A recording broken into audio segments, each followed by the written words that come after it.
Halo, Assalamualaikum warahmatullahi wabarakatuh. Kembali lagi dengan Fadila di vlog Latsar yang kedua.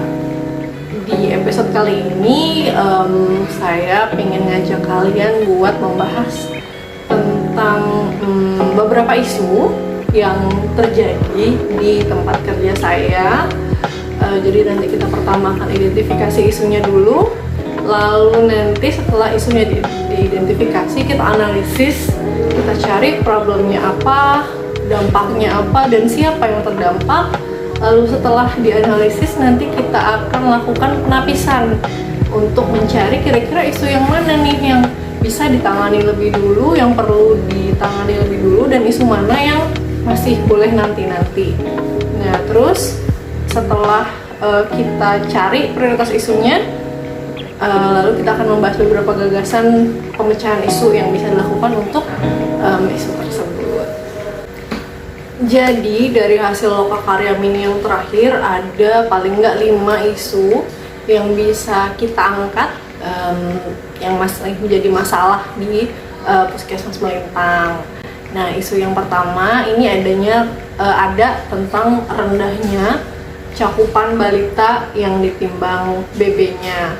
Lalu yang kedua, ini ada rendahnya cakupan ibu hamil yang mendapatkan tablet besi atau tablet FE. Yang ketiga, ini ada rendahnya persentase perempuan usia 30 sampai dengan 50 tahun yang melaksanakan deteksi dini kanker serviks dan kanker payudara dengan metode IVA. Yang keempat, itu ada tingginya angka kejadian tuberkulosis semua kasus per 100.000 penduduk. Dan yang terakhir, yang kelima, ada tentang rendahnya persentase warga usia di atas 60 tahun yang mendapat layanan screening kesehatan sesuai dengan standar. Oke, langsung aja satu-satu kita bahas ya. Jadi nih yang pertama ada isu tentang rendahnya cakupan balita yang ditimbang BB. Nah, problemnya di sini adalah jumlah kunjungan balita yang sedikit ke puskesmas ataupun ke posyandu. Yang kedua, banyaknya orang tua yang bekerja sehingga tidak bisa membawa anak ke posyandu atau puskesmas untuk ditimbang. Nah, masalah ini itu nggak ditemukan pada bulan Februari dan bulan Agustus, di mana di bulan-bulan tersebut terjadi pembagian vitamin A. Nah, dampaknya dari isu ini adalah yang pertama, pemantauan gizi balita terhambat. Yang kedua, bisa jadi ada gangguan gizi balita seperti berat badan kurang, stunting, underweight, atau gizi buruk itu terlambat didiagnosis. Nah, dampak yang lain adalah gangguan tumbuh kembang balita, sehingga nanti bisa terjadi gangguan kognisi, gangguan pertumbuhan, gangguan perkembangan, dan anak gagal mencapai fungsi optimalnya. Yang terdampak di sini tentu saja adalah pertama, balita itu sendiri, dan yang kedua adalah negara kita, karena kualitas sumber daya manusianya di masa depan akan menurun, sehingga nanti untuk membantu pembangunan bangsa itu sumber daya manusianya nggak mencapai kualitas yang optimal. Oke, lanjut ke isu nomor 2, yaitu tentang rendahnya cakupan ibu hamil yang menerima tablet FE atau tablet besi. Problemnya di sini adalah masih banyak ibu hamil yang berkunjung pertama ke puskesmas itu di trimester ke-3. Nah, padahal ini udah terlambat banget, karena ibu hamil itu seharusnya memeriksakan diri ke puskesmas sesegera mungkin setelah ia mengetahui kalau dirinya hamil, ya, dari trimester pertama harusnya. Soalnya ada banyak program yang bisa didapatkan ibu hamil di puskesmas. Problem nomor 2 ini ada juga tentang penurunan kunjungan pasien ke fasilitas kesehatan sejak adanya pandemi COVID-19. memang kalau dibandingkan sebelum COVID dengan setelah COVID, ada penurunan jumlah pasien yang signifikan di Puskesmas Melintang.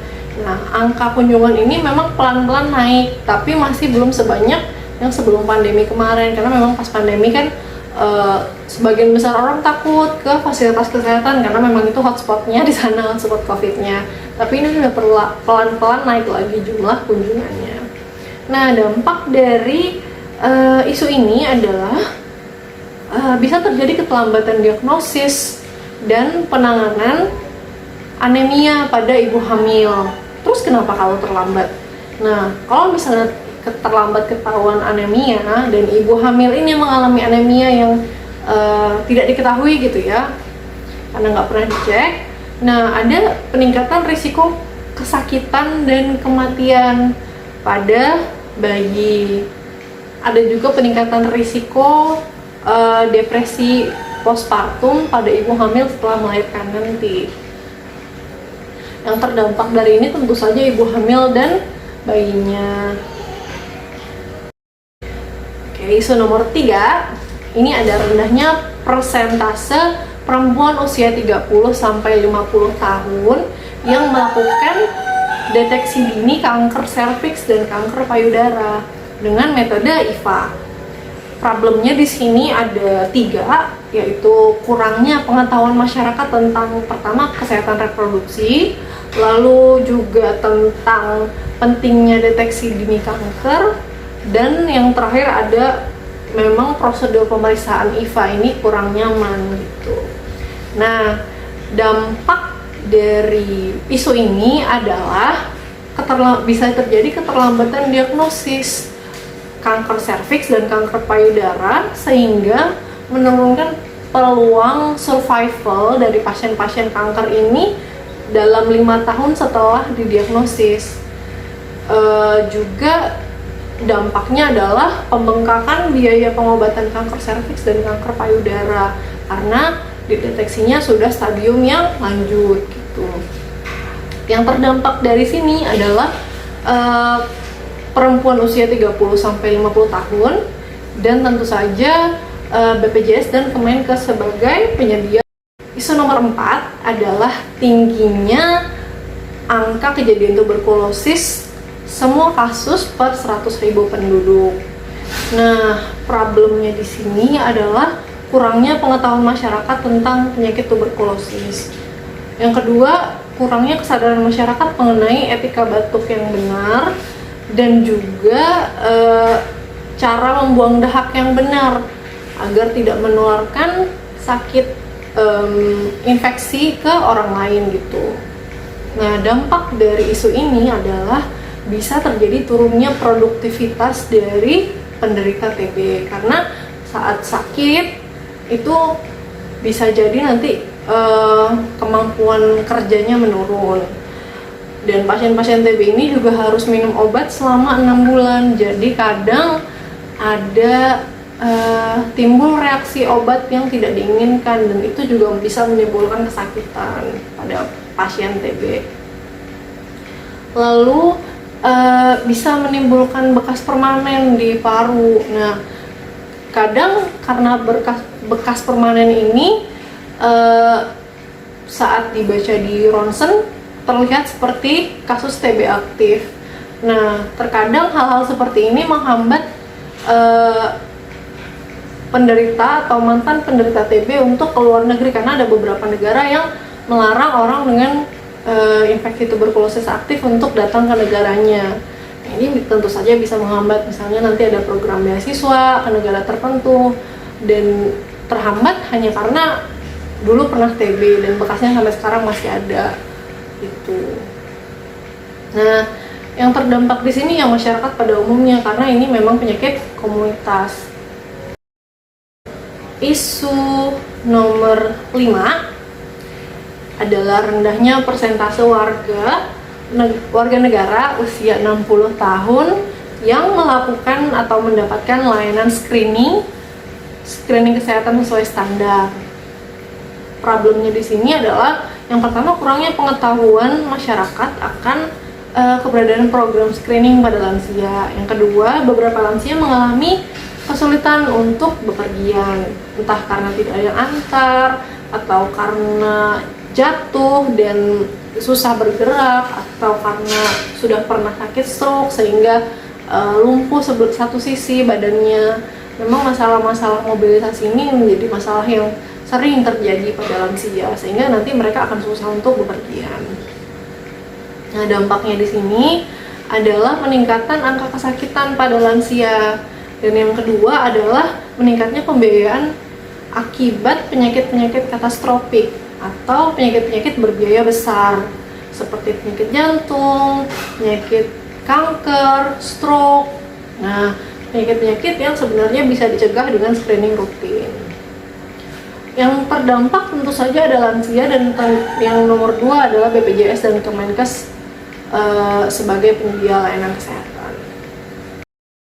Nah, selanjutnya isu-isu tadi kita bisa rangkum dalam sebuah tabel dan kita lakukan penapisan sehingga nanti kita dapat prioritas pemecahan masalahnya.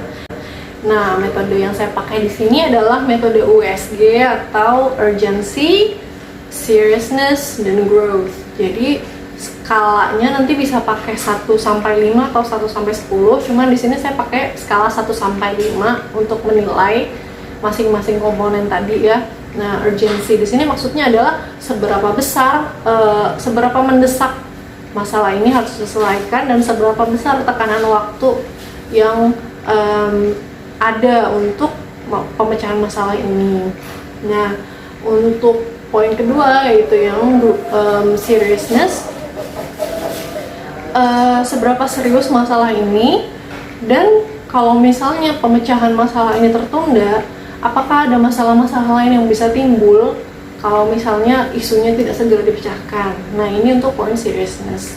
Dan yang terakhir ada growth, atau apakah masalah ini jika dibiarkan akan berkembang menjadi semakin buruk. Nah, pertanyaan-pertanyaan tersebut perlu dijawab dalam bentuk skor aja. Jadi misalnya untuk rendahnya cakupan balita yang ditimbang BB ini, menurut saya urgensinya 2. Yang saya berikan urgensi besar adalah yang persentase perempuan usia 30 sampai 50 tahun yang melakukan deteksi dini kanker serviks dan payudara dengan metode IVA. Nah, untuk seriousness-nya saya juga kasih 4 untuk poin ini, dan growth-nya juga saya kasih 4. Karena urgensi dari deteksi dini kanker payudara dan kanker serviks ini sangat penting, karena beda apabila kanker itu apabila dia ketemu di tahap awal dan di tahap lanjut, nanti survival dalam 5 tahun ke depannya itu beda antara penderita kanker yang ketahuan di awal dan ketahuan di akhir itu nanti outcome-nya beda dan kebertahanan hidupnya juga berbeda gitu. Kayaknya harus segera dilakukan sosialisasi program ini ke masyarakat. Nah, untuk seriousness-nya, apabila masalah ini tidak dipecahkan sekarang, maka pembiayaan kesehatan untuk penyakit-penyakit yang katastrofik atau penyakit-penyakit berbiaya besar ini akan terus terjadi gitu, dan harus segera dihentikan. Dengan cara apa? Dengan cara pertama deteksi dini. Nah, kalau misalnya terdeteksi dini, biasanya biaya-biaya untuk pengobatannya bisa lumayan ditekan. Nah, selanjutnya yang growth, apabila masalah ini tidak diselesaikan, maka bukan tidak mungkin kanker ini akan menyebabkan kematian pada lebih banyak wanita Indonesia. Padahal kanker serviks adalah kanker yang sebenarnya bisa dicegah dengan vaksin yang pertama. Yang kedua adalah dengan rutin melakukan pemeriksaan IVA atau pap smear. Ini ada beberapa gagasan yang saya usulkan untuk pemecahan isu yang tadi kita skor besar ya tentang isu persentase wanita usia 30 sampai 50 tahun yang melakukan screening atau deteksi dini kanker payudara dan kanker serviks dengan metode IVA. Nah,